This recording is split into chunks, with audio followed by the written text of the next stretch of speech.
dia, professor. Bom dia. Quem é que está falando aí?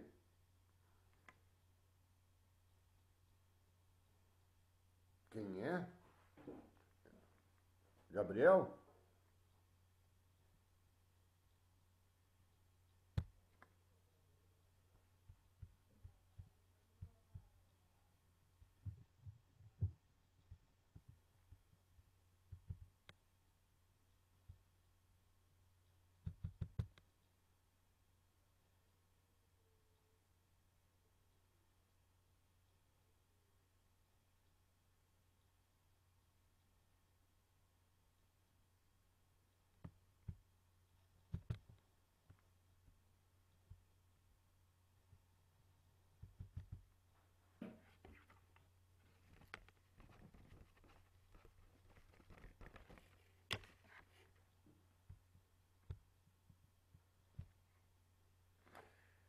E aí, moçada, tudo bem? Estão me ouvindo? Laísa, tá me ouvindo, Laísa? Ixi, ninguém tá me ouvindo. Salve, salve, professor. Tá me escutando? Ô, é o Natan? Isso mesmo. Ei, Natan. E esse violão aí, cara? É do Anthony, não é meu não, é viola. Ah, é do Anthony? Ô, Anthony, não É sabia que do você Anthony. manjava de violão, não, cara. Tá escutando, né? Laísa, tá bem? Escuta, a gente já começa, tá, moçada? É que eu acho que o pessoal vai entrando, é 11 horas, né? 3 minutinhos. E aí, Natan, tá se cuidando, bicho?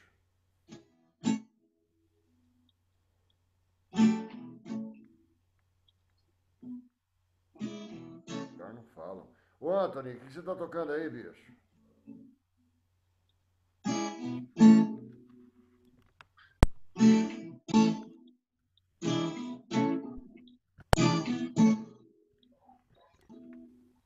Moçada, podemos começar ou não?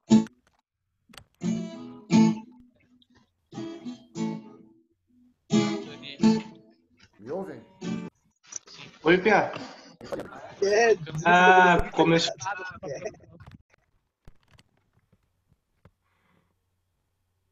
Ô, professor. Me ouvem?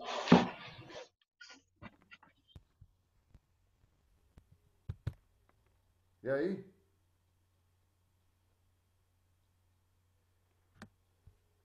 Vocês estão me ouvindo?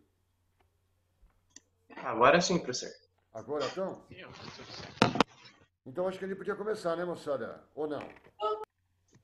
Bora, bora. Vambora? Mas vocês estão me ouvindo bem? Sim. Então tá bom. Moçada, ó, eu vou tentar mostrar aqui uns slides. Você sabe que a minha habilidade com tudo isso daqui não é muito. Bom, já deve ter percebido que não é nada boa. Mas de qualquer forma, bom dia, João Manuel. Você também. Você também. Eu queria. Semana passada nós fizemos uma pequena revisãozinha dos últimos conteúdos que nós trabalhamos. E hoje eu prometi para vocês, e para a escola também, Isabela, que nós recordaríamos os sociólogos clássicos, até porque eles são fundamentais para nós nesse segundo semestre, né? Muitos assuntos que nós vamos trabalhar nesse segundo semestre estão relacionados a essa sociologia clássica. Mas vou explicar. O que seria sociologia clássica, né? Seria, os sociólogos clássicos são aqueles quatro pilares nossos. Eu chamo quatro, né? Eu indico quatro, para muitos seriam só três. Mas o Comte, o Durkheim, o Weber e o Marx, né? Então, Auguste Comte, vou lembrar para vocês o que ele pensou um pouquinho rapidamente. Vou lembrar com vocês as teorias do Emile Durkheim, lembrar um pouquinho do Max Weber e do senhor Karl Marx. Para isso eu vou usar um pouquinho os slides. Eu sempre falo para vocês assim, olha, não se preocupem em ficar anotando as coisinhas, nada disso. Eu coloquei lá no material de apoio esse texto que eu vou mostrar para vocês, esses slides, eles estão lá no material de apoio. Então você não precisa se preocupar. Se você não quiser observar lá aquela aula gravada, né, lá no YouTube, você pode ler o materialzinho de apoio que eu acho que já vale a pena. Então eu vou começar, moçada, lembrando basicamente aí é o básico da sociologia. Alguém se recorda qual a origem da sociologia? Eu acho que não custa a gente relembrar. Primeiro, moçada, a sociologia ela está ligada ao iluminismo. Isso, João Emanuel. Mas eu vou primeiro começar com o iluminismo, João Emanuel, porque o iluminismo é aquela corrente que o professor de história geral, o professor de filosofia, sempre eles falam. O iluminismo é aquela corrente filosófica que, entre outros, defende principalmente, ou defendeu, a ideia do racionalismo, vou começar por ele, quer dizer, tudo deve ser explicado pela razão, exaltando a ideia da ciência e o liberalismo. Então, o iluminismo, vários autores iluministas, Voltaire, Diderot, D'Alembert, né, Adam Smith, esses pensadores, bom dia, pessoa que isso, né, Paulão? Mas, na verdade, o iluminismo, ele exalta muito o racionalismo. E, a partir do iluminismo, começaram a brotar inúmeras ciências, pela valorização que o iluminismo, principalmente essa corrente do século, principalmente do século XVIII, ao exaltar o racionalismo, ele exalta a busca das explicações científicas. Além do iluminismo, eu vi o João falar, bom dia, em Revolução Francesa, porque a Revolução Francesa é a prática dessa corrente iluminista, né? E que, de repente, ao praticar, a Revolução Francesa ela é importante porque ela vai incentivando outras regiões a fazerem o mesmo. Agora, sem dúvida nenhuma, é verdade. Isso é verdade, João Manuel. Agora, sem dúvida nenhuma, está na Revolução Industrial. A origem, né, da sociologia é muito na Revolução Industrial. A gente sabe que a primeira região, a primeira nação a entrar na onda industrial, do industrialismo, foi a Inglaterra, depois vem a Bélgica, depois vem a França, e logo em seguida há uma internacionalização da indústria. E essa industrialização trouxe uma série de transformações nas nossas vidas, né? Urbanização, problemas ambientais, exploração do trabalho, principalmente da exploração do trabalho de mulheres, de crianças, formação de cartéis, de holdings, é muita transformação.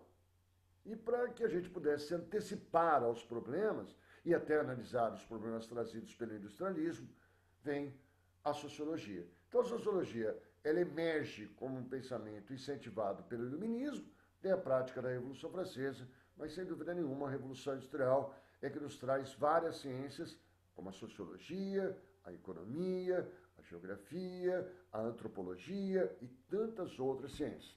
É um boom industrial, vamos dizer assim. E, nesse sentido, aparecem os primeiros pensadores da sociologia. Eu vou tentar lá mostrar o slide para você, para não ficar falando sozinho aqui, né? Quer dizer, me sentindo assim, tentar ser um pouquinho mais atrativo. Se eu conseguir, eu acho que eu consegui. Moçada, tá ficando chique aqui, hein? Estou começando a melhorar. Vamos lembrar de um pensador clássico, né? Um sociólogo clássico, que é esse rapazinho que eu vou mostrar para vocês e vou lembrar de algumas teorias dele. Ele não vai aparecer nessa imagem primeira tua, ixi, como eu sou burro, né? Mas vai aparecer já na imagem que eu vou mostrar para você, num desenhinho, né? Uma ilustraçãozinha, que é o Auguste Comte, né? Então vamos pegar lá o surgimento da sociologia e vamos pegar esse rapazinho, que não é dos mais bonitinhos, mas que é esse Auguste Comte que aparece para você nessa ilustração. Vamos ver o que o Comte, na verdade, nos falou. Só lembrando, moçada, o Comte, está aparecendo aqui, ele é importante para nós, porque o Comte, ele nasceu lá em 1798, não sei o que eu fiz aqui, nasceu em 1798, vai morrer em não sei se vocês lembram, mas isso não importa, 1857, ele é francês e ele é autor da lei, vê se recorda, moçada, é para vestibular, tá? Da lei dos 3 estágios, ou a lei dos 3 estados. Tanto faz, como você queira, tal.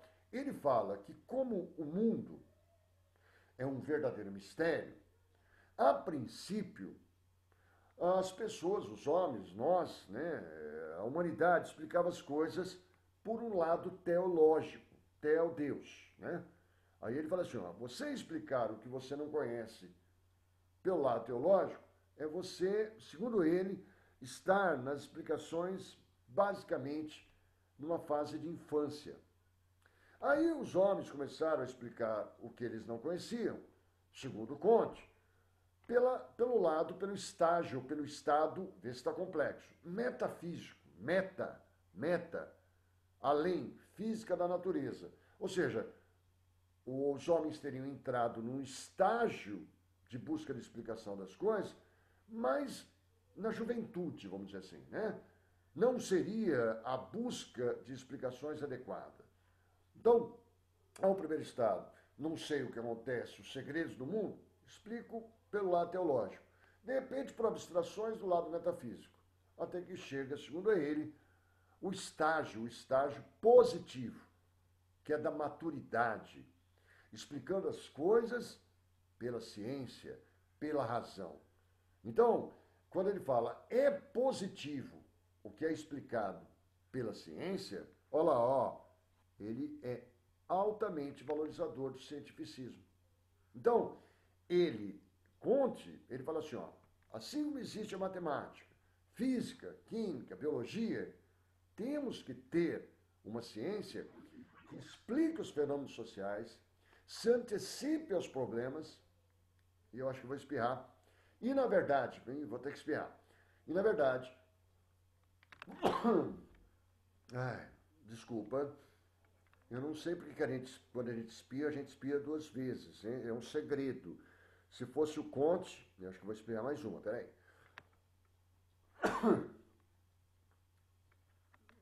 Horrível, né? Horrível. Tá tudo bem, moçada? Ninguém vai falar saúde, nada? Saúde. Saúde, Tá professor. bom, tá ótimo. Se bem que eu não Eu posso já vou te mandar lá a chamada, viu?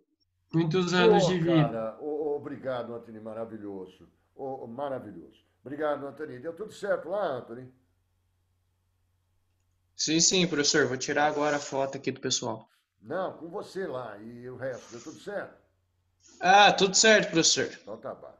Tá bom. E aí, Antônio, Brian, Palom, o Conte, ele vem falar, por exemplo, que tudo deve ser explicado pela ciência. Ele fala assim, ó, tem a matemática, tem a física, tem a química, tem a biologia. E ele fala, tem que ter uma ciência que também explique os fenômenos sociais, né, com rigor da ciência. E ele chamou, a princípio, isso de física social, e mais tarde de sociologia. Então, o Conte é o nosso primeiro cara. Tudo bem? Não deu para lembrar, um francês, evolucionista. Por quê? Porque o Conte ele fala em dois dinamismos sociais. Agora eu acho que não vai recordar. Segundo ele, o princípio, eu vou chamar de princípio, estático de organização social que ele valoriza. Ele fala assim, ó, as sociedades têm que ter ordem, ó a palavrinha aqui, ó. Sociedade tem que ter ordem. Ordem, para isso uma sociedade precisa ter leis claras, governo constituído, regras de conduta, uma constituição. Essa sociedade, tendo essas regras, essa constituição, um governo, forças armadas, estruturas claras, essa sociedade estaria no princípio estático, que é a garantia da ordem, da manutenção. O princípio que ele valoriza é o da ordem. Mas apenas com o princípio estático da ordem se pode chegar ao progresso. Se der para chegar ao progresso, ótimo. Se não, garantir a ordem significa manutenção da sua sociedade. O que seria para ele o princípio estático? O de ordem. Toda a sociedade com regras estabelecidas, governo e etc. A partir do momento que você tem a ordem, você pode talvez almejar o progresso, que seria o princípio para ele dinâmico, que é o que ele exalta. Ele vem de uma França industrial. Então, ele fala assim, ó, eu exalto o dinâmico, que é de sociedades urbanas, industriais, que ele chama de complexas. Eu exalto, eu acho o máximo. Mas se não der, o importante é o estático, é a garantia da ordem. Então toda a sociedade deve se organizar. deve ter esse princípio que ele chama de estático. A partir daí, quem sabe pode galgar para um princípio dinâmico, que seria o grau máximo da evolução social. Mas ele exalta, ele acha o máximo o dinâmico, mas ele valoriza o estático. Então ele é autor daqueles princípios, não sei se você lembra, estático e dinâmico. Positivista, contra processos de ruptura da sociedade. Ele, por exemplo, viveu a Revolução Francesa, não gostou, não achou legal. E ele falou assim, por que tivemos uma evolução tão dura? Porque não nos antecipamos ao problema. Por isso que ele veio falar, é necessário uma ciência como a sociologia para se antecipar aos problemas. É importante você ter ordem para chegar ao progresso. Senão você se arrebenta no processo revolucionário, como foi da França, que ele não gostou. Deu para lembrar alguma coisinha do Comte? Não, né? Vocês estão quietinhos aí. Deu sim, professor. Deu sim. Deu? Deu. Então tá bom, que vocês são muito inteligentes. Aí eu vou lembrar do Durkheim, moçada. Vamos ver se... eu vou lá para cima um pouquinho. Então, ó aqui, ó, moçada, se você for no slidezinho aqui, ó. A ciência para o Comte é a principal chave, né? Olha lá. Do crescimento intelectual de uma sociedade. Então, para você poder intervir, como ele fala, numa sociedade, é interessante entender como essa sociedade se estruturou, né? Então, é aquela ideia, princípio estático e dinâmico. Nós tivemos, moçada, não sei se vocês lembram, um outro rapaz, não coloquei aqui, que é o Herbert Spencer, o inglês, que muito influenciado pelo Charles Darwin, na mesma época, ele vem falando de darwinismo social, né? Que é algo muito parecido, né? Ele falou assim, ó, existem sociedades completamente desorganizadas, disse Herbert Spencer, que estariam numa condição de fóssil vivo. Se elas continuarem assim desorganizadas, elas tendem a desaparecer. Aí ele nos lembra lá, não sei se vocês, o Charles Darwin, né? Da origem das espécies, da evolução, aonde ele vem falar, olha, se uma sociedade não se organizar, ela se desestrutura e acaba, né? É o darwinismo social. Mas é muito parecido com a ideia de Comte. Vamos lá, eu vou para esse cara aqui, ó, lembrar, ó, agora a moçada é mais importante, tá? Espero que vocês estejam acordadinhos. Eu vou pegar esse rapaz que eu estou apontando aqui, que é o Durkheim, o Émile Durkheim. Eu vou procurar no slide aqui o que a gente pode colocar do Émile Durkheim. O Durkheim, francês, que nem o Comte, positivista, é positivo, que é explicado pela ciência, como Comte, igualzinho, moçada, comparativo, né? Então, o Durkheim também, né? Comparativo assim, porque ele fala em graus diferentes de evolução de uma sociedade. Então, até aí, ó, comparativo, positivista, francês, ixi, o que eu fiz aqui, ó? O Durkheim, ele pensava igual ao Comte, só que ele trouxe para nós, o Durkheim, ele trouxe algumas novidades, né? Deixa eu apontar aqui, deixa eu achar o Durkheim para você. Depois nós vamos para o Marx. É que eu não estou com uma coisa que foi inventada em 1968, mas que eu estou sem aqui. Vamos falar do Durkheim, que é o ratinho, né? Vamos lá. O Durkheim é um sucessor de Comte, né? E o Durkheim, ele nasceu, por exemplo, o Comte morreu em 1857. O Durkheim nasceu em 1858, francês também, tal. E ele, Durkheim, ele é autor de obras muito interessantes. Olha lá, ó, no slide. Porque o Durkheim, ele foi autor de obras como, por exemplo, das regras do método sociológico, da divisão do trabalho, e principalmente uma obra chamada Suicídio. Não sei se alguém se recorda, em aulas normais ainda, eu cheguei a falar para você que ele é autor de uma obra chamada Suicídio, aí ele fala em tipos de suicídio, o suicídio egoísta, né? O cara não aguenta o peso da vida, que tá, né? É bem pessoal o negócio. Aí existe o suicídio altruísta por uma causa, né? Tipo o homem-bomba, né? Existe lá o fatalista, aquele cara que não vê mais solução para a vida dele, tipo escravo no Brasil. Fala, eu não vou sair dessa, vamos acabar logo por aqui as coisas. E o suicídio que ele chama de anômico, em épocas de crise. como muitas vezes o que nós estamos vendo hoje. Eu estou sabendo, por exemplo, que muita gente, nessa crise de pandemia, está se matando, né? Não está aparecendo, porque no Brasil né? Você reparou? Parece que a gente trata como causa natural muitas vezes, mas como acidente, mas muita gente não está aguentando a pressão. Lamentável, mas vai passar.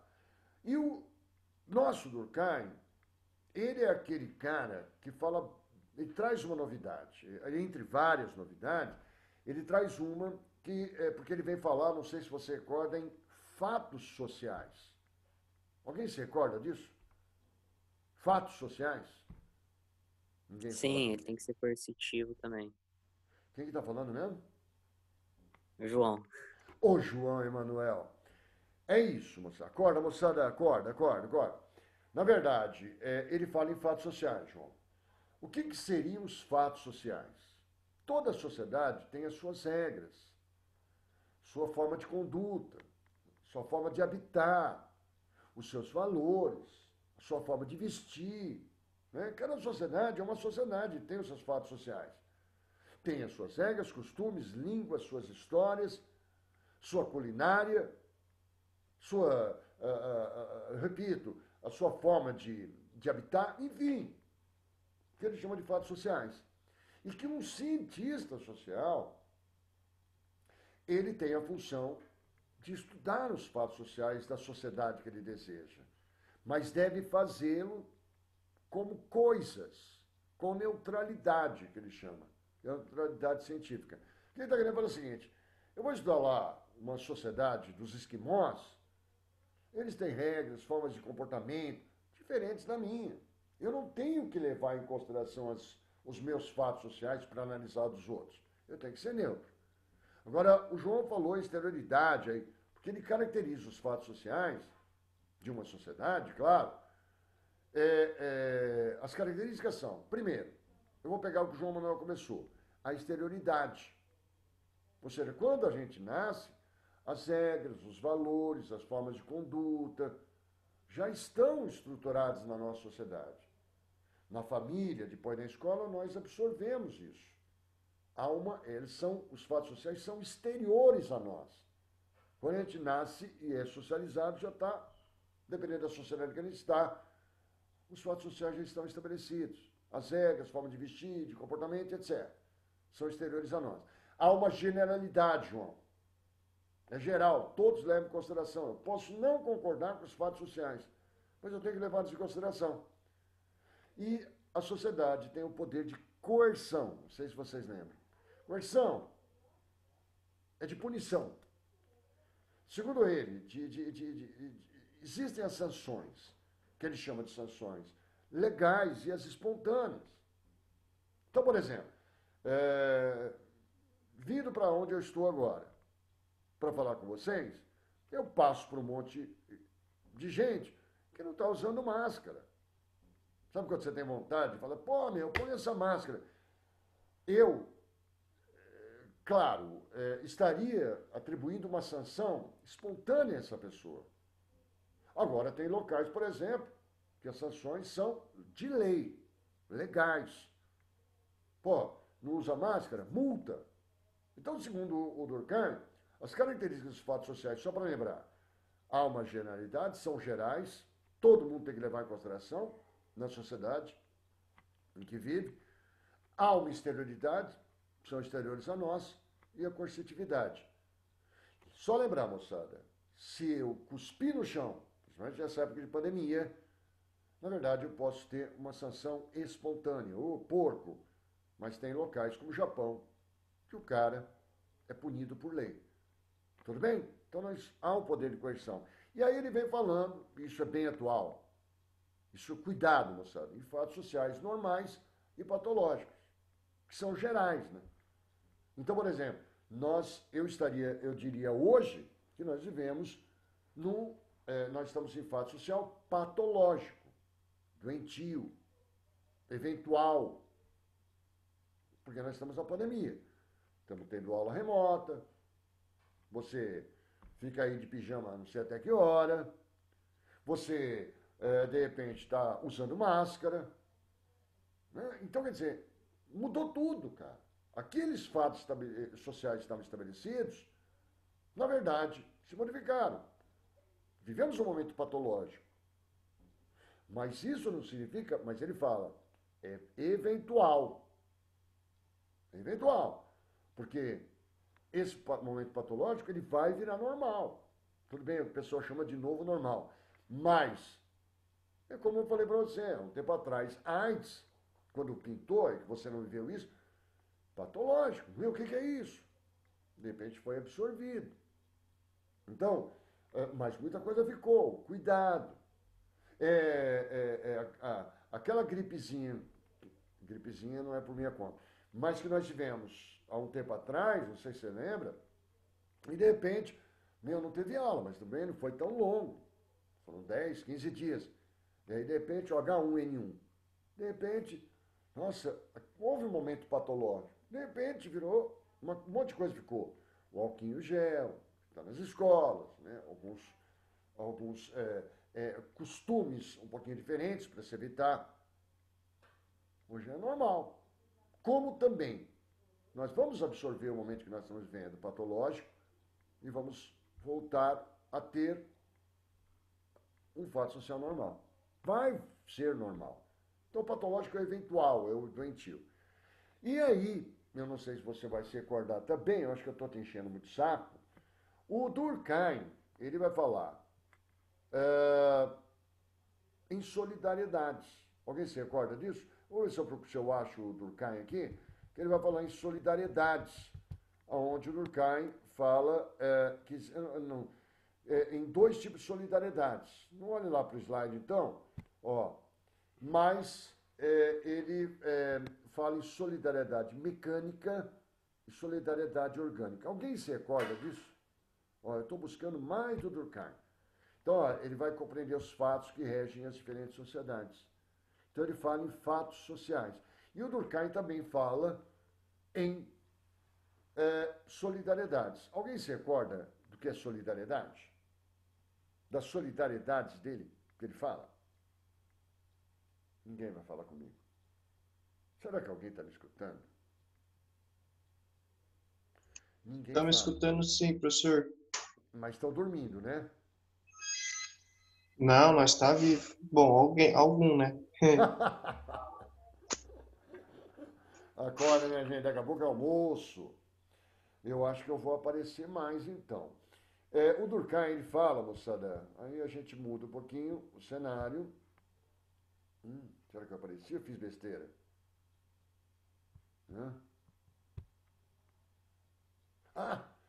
Estão me escutando ainda? Laísa, você está me ouvindo, Laísa? Não. Ai, meu Deus, 10 minutos. Diz de novo. Dá para escutar sim. Tá, então vamos lá. Deixa eu lembrar de solidariedades, moçada, quando ele fala em dois tipos de solidariedades, o Durkheim. A solidariedade mecânica e orgânica. A mecânica é a pré-industrial. Não sei se vocês lembram. Ele não acha legal. E a orgânica é a industrial urbana. O que significa isso, moçada? Nós somos solidários. Eu aqui, você aí. Mas eu estou aqui e você aí, mas cada um está pensando nos seus interesses. É uma divisão social do trabalho. Mas, na verdade, nos completamos. Seria orgânica. É aquele exemplo que eu falei, um médico e um agricultor. O médico produz sua medicina numa sociedade como a nossa, capitalista, para ganhar dinheiro para comprar aquilo que ele não consegue produzir. E o agricultor produz pensando em vender para comprar o que ele não consegue produzir. Mas o médico sabe que tem o agricultor sabe que tem o médico se precisar. É orgânica, de divisão social do trabalho. Ele não gosta da mecânica, que é pré-industrial, onde o indivíduo ele se anula praticamente totalmente por conta da comunidade que ele vive. É tipo da zona rural, né? Que eu falei para você, caiu a casa do caboclo, todo mundo esquece o que estava fazendo e vamos consertar a casa do companheiro. Quer dizer, o coletivo fala mais alto, até mantida por uma certa tradição. Ele não acha isso bom, ele não acha isso muito legal, porque ele fala, Durkheim, em consciência coletiva. Quando ele fala em consciência coletiva, ele fala assim, a sociedade prevalece sobre o indivíduo. E na mecânica prevalece totalmente. Eu prefiro a orgânica, pelo menos alguma coisa do indivíduo fica. E aí, deixa eu ir lá para o meu slide de novo, se eu conseguir. Acho que eu vou conseguir. Aí vem a figura do Marx, não obrigatoriamente nessa ordem, mas eu vou aproveitar aqui e já vou falar do Marx, lembra disso? Do Karl Marx? Esse daí é mais recente, moçada. O Karl Marx, olha aqui ó, no slide, só lembrando que Karl Marx, ele fala bom, ele é alemão, ele não é positivista, mas ele é materialista. E o Karl Marx, autor com Engels do Manifesto Comunista, depois dos vários volumes do Capital, o Karl Marx, ele é materialista, ele lança o materialismo histórico dialético. Ou seja, somos o que somos pelo modo de produção vigente. Então, o que ele quer falar com isso? A gente sonha o que sonha, imagina o que imagina, almeja o que almeja, veste o que veste, habita do jeito que a gente habita, porque estamos no modo de produção capitalista. Se vivêssemos no modo de produção primitivo, lá aquele dos índios, a nossa visão seria diferente de vida, teríamos outro tipo de habitação, outro tipo de costume, outra relação social. A gente é o que é pelo modo de produção. É o materialismo histórico, sendo grosseiro. E dialético. Todo modo de produção que explora alguém tem fim, ele se esgota. Foi assim com o escravista, foi assim com o asiático, foi assim com o feudal, será assim com o capitalista. Ele é o grande crítico do capitalismo. Porque o Karl Marx, ele estabelece que existem duas classes sociais no modo de produção capitalista. Os proprietários dos meios de produção e os não proprietários. Ou seja, o dono de um banco, de uma terra, de uma fábrica, de uma escola. E aqueles que vendem a sua força de trabalho para se manterem. Só que num capitalismo, a força de trabalho vira mercadoria. E é apropriada como lucro por alguém, por um patrão, por um burguês. É a mais-valia. Não sei se vocês lembram disso. Que é o valor não pago que se materializa no lucro de alguém. Quer dizer, o lucro no capitalismo estaria em cima da exploração da mão de obra do trabalhador. Então, o trabalho, que é a principal coisa que o homem possui, que o diferencia dos animais, no capitalismo ele vira mercadoria. Então, a proposta, ele vem falando, não sei se você recorda, né? Além de materialismo, ele vem falando em alienação. Lembra disso? O trabalho não pertence a quem produziu, mas é absorvido como lucro por o patrão. O professor de filosofia fala em alienação econômica, política, etc. Vem o Marx falando em superestrutura, infraestrutura. Lembra disso? Não sei se você recorda.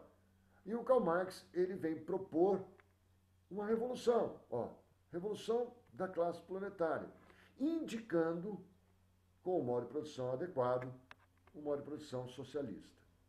Bom, mas isso é mais recente. E eu queria aí, moçada, só lembrar rapidamente, que eu vi aqui que eu tenho 4 minutos, como passa rápido para mim, para você é muito diferente, do Weber, também é alemão.